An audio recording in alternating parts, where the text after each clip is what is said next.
Hi, hello. Welcome to Devon Monk's Works and Worlds. We are on Monday Monk 55. We are continuing the streak of doing one video every Monday for a year and a couple of weeks now. So thank you for joining me here. I really appreciate that you've shown up today whenever you find me, whether it's a Monday or not.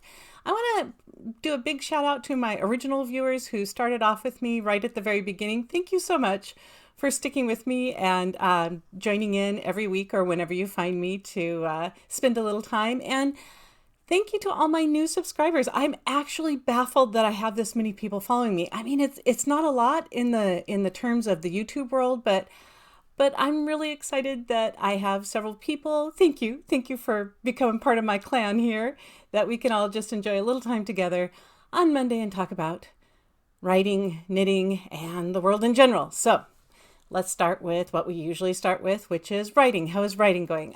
Writing is going well, thank you. Today I should finish off the revisions on the Shame Flynn book, which is the fourth book in the Broken Magic series. That will be coming out later this spring. I'm not quite sure when, so I don't want to put a date on it. I was going to blurt out a date, but then I'd miss that date and we'd all be sad. So I will let you know when I know exactly what date it's coming out. After revisions, this goes off to my copy editor, and then I have proofreads and all that good stuff. I still need a cover for it. So all that is in the works, but it will be coming out this spring. So writing is going well. After that, I know I've said this for several months now. Next, I hop into the hockey books, the West Hill Magic books.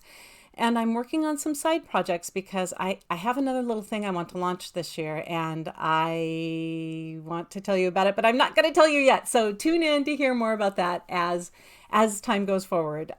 That side project that I'm not talking about, apparently I'm talking about, I think that'll happen in April. So stay tuned. It should be fun. Okay. So writing is going well. Thank you. How is knitting going? Knitting is going very well. I am working very busily on a couple of projects. I don't have a giveaway toy this week. Remember, if you leave a comment down below or an emoji, like a little heart or a star or something, I will put your name in the hat for the drawings for the giveaway that I'm doing, which will be announced in March. I'm doing this because I made it a whole year on the channel, and I feel very proud about that, especially since I wasn't expecting to make it 2 weeks. So yeah, pretty good that I've been here for a year consistently. And there are already a couple of knit prizes back here that you will remember.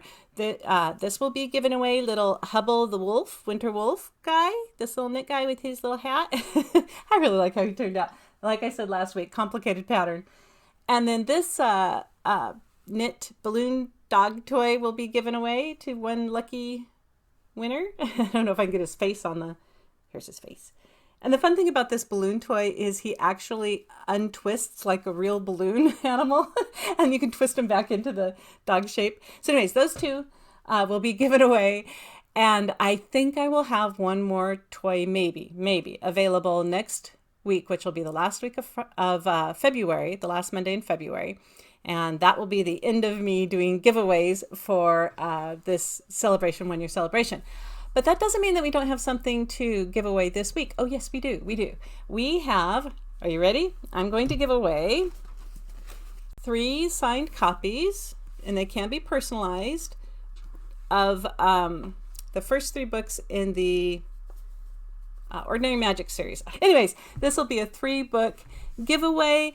To make it fun, let me do a little reach here. I'm also going to give away one of these page holders. If you are a paperback reader like I am sometimes, please excuse the bandages on my hands right now. I'm having a bad hand month.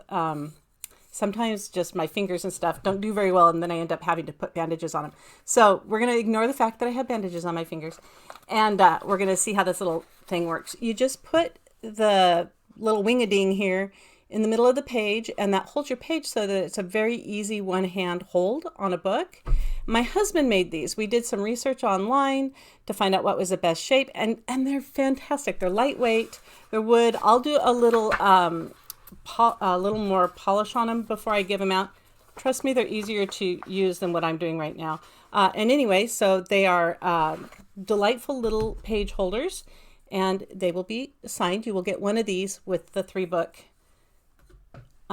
First 3 books in the Ordinary Magic series. Okay, so that's the giveaway. Do leave a comment, your name or something like that. You'll be in the giveaway for those books. For Wayward Sky, which I'm also giving away, or Wayward Souls is the first book in the Route 66 series, which is the Souls of the Road series, Urban Fantasy on Route 66. That will also be given away with one of those little wing finger holders. And the 2 toys so far. So far we have 4, count them, 4 prizes that will be given away. So do put your name in the hat. You have a pretty good chance of winning, in that there aren't very many people who follow me here on YouTube. So, you know, you might win. All right, so that's the giveaways and knitting. Like I said, I hope to have one more knit thing. We'll see, because I am also knitting for my newsletter giveaway this month. My newsletter will also go out next Monday, last day of the month, and there will be a toy in the newsletter. So sign up for my newsletter, because I pull a winner every month from that too, and you might be the lucky person. Okay. Lastly, how's it going in Monk World? Good. The one thing I want to mention is I did put together a short video. It's like 7 minutes of the camp that I just went to, Shampooey State Park. I ran away a couple of weeks ago to go get some writing done in, a little private writing retreat in one of the Shampooey Park cabins. And before I booked the cabin, I was trying to find out what amenities it had. And the only thing that was listed on any of the information packets that I could find was that it was heated and had electricity, no water, no cooking inside. And I didn't know if it had outlets. It does, or kind of what it was like inside. I had found one very quick YouTube video where someone had opened the door and kind of done a quick pan inside the cabin, which gave me an idea of what I was going to be booking for writing. Like, one of the things, this is silly, but one of the things that I need when I go off to write is a table, because I put my laptop on a table and then I write on that table. So it's nice to have a table and a chair. And not every place has a table and a chair. Maybe it's just beds, right? So it was useful to find that YouTube video, but it was the only one I could find that showed the inside of the cabins, and it didn't give me a great idea of how far the cabins were from parking or other cabins or anything. So while I was up there, I made a quick vid just to show you the inside and outside of the cabins, the restroom facilities, and I took a quick hike to show you some of the other things that Shampooey Park offers. And I only covered a tiny corner of Shampooey Park. They do so much more up there. They do things that are about history of the area, because Shampooey State Park is where Oregon was actually decided to become a state. That's where the meeting was held to decide if Oregon was going to become a state in America. And so it has a lot of history. It has a lot of Native history too, and pioneer history or settler history here. So yeah, it's definitely worth exploring all of that. But I was just up there for a quick writing retreat. So I just took a quick little hike when the rain stopped, because it's still chilly here. Took a quick little hike, and you can check that out. It's on this channel. I think it's called Shampooey Oregon State Park Cabin or something like that. Just look for that and you can see where I went to go write. Okay, so I did that, and then otherwise we haven't been doing all that much here. We've been doing things like a little bit outside, but it was supposed to maybe snow last week, maybe ice. It didn't. It got very cold, but now it's supposed to snow this week. I don't know. We'll see. So I'm not planning on like doing garden stuff yet, or even trimming back the roses until we get through some of these, 19 degree colds first, because we got to get through the freezes before I start working out there in the plants very much. Okay, so I thought it has been a while. Let's pull a little paper from our wooden heart and see a little subject I can talk on for just like a minute. What did we get? Always have to hold it up. Again, please ignore the Band-Aids. There we go. Jean Reed. Jean Reed. She is the youngest sister of the 3 sisters in the Ordinary Oregon books. I love Jean. She's a little less serious than the other 2 sisters, and I think it's because she is the 3rd out of 3 sisters and the youngest. And so she has watched her 2 older sisters, how they've kind of tackled the world, and she's decided she's going to tackle it a little differently. Each of these girls in the books has a family gift, and her gift is knowing when really bad things are going to happen. the only drawback to that is she doesn't know when really bad things are going to happen, except for pretty much right before they happen. So it's like she knows something terrible is going to happen and then the car hits, that kind of thing. So she's working really hard to make her ability give her a little more forewarning of what, a little more time of something bad's going to happen, like in the next hour or something like that, instead of in the next second.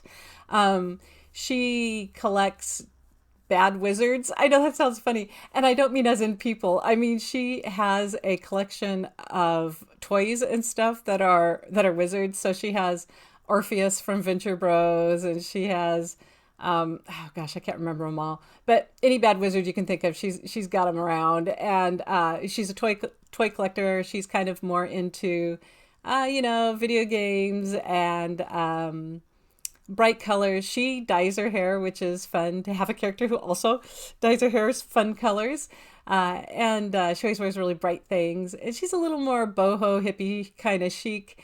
And she's fantastic. I like her because even though she is less serious than the sisters, which actually that's something I like about her, that doesn't mean that she doesn't get her shit done and she isn't right there backing you up when everything falls apart. So I love Jean Reed, third sister in the Three Sisters in Ordinary Magic series. And yeah, if you haven't tried it, try it. It's a little vacation town where the gods have to put down their powers so they can vacation. And I modeled it after one of the little towns in Oregon on the Oregon coast. It's kind of modeled after Lincoln City of about 30 or 40 years ago, or kind of like, what would be more like it now? Not Florence, something smaller, even a little smaller than Florence kind of now. But it's sort of a mishmash of the cities on the coast. I set it geographically, basically in Lincoln City with a little bit of Depot Bay and Newport added into it for fun. But that's where the books are set. So they're actually set in Oregon, even though it's an imaginary place in Oregon. And yeah, that's something that I hope to do is maybe go over to the places where I've written set books at and show you where I've set those books. Especially if you're not from Oregon, it might be fun to see where all that happened. Where all those places might be, the imaginary places and the real places. So, okay, yeah, I think that's about it. It's a very short little Monday Monk, but hey, there's that cabin thing you can go look at if you want to see the cabin. And also, do not forget to leave a comment or a thumbs up or something down there. Well, not a thumbs up. I can't actually tell who's done a thumbs up. That just shows up as a number, like when people have thumbs up or two people have thumbs up the video. But you leaving a comment or emoji down below will actually tell me your name so I can put your name in the hat for the drawing. I know a couple people have said that they weren't able to comment on my videos, and I went in and jiggled the settings. So I'm hoping I have it so that it will now accept all comments. I don't know why it wasn't set on that. Hopefully I fixed it, and I will go back and check too before this post. So fingers crossed, you should be able to comment down below, and I hope you will. In the meantime, my dears, happy week. I hope you're going to have a fabulous last week of February. People, February's out of here. We have 10 months left in the year. How do January and February go by so fast? It's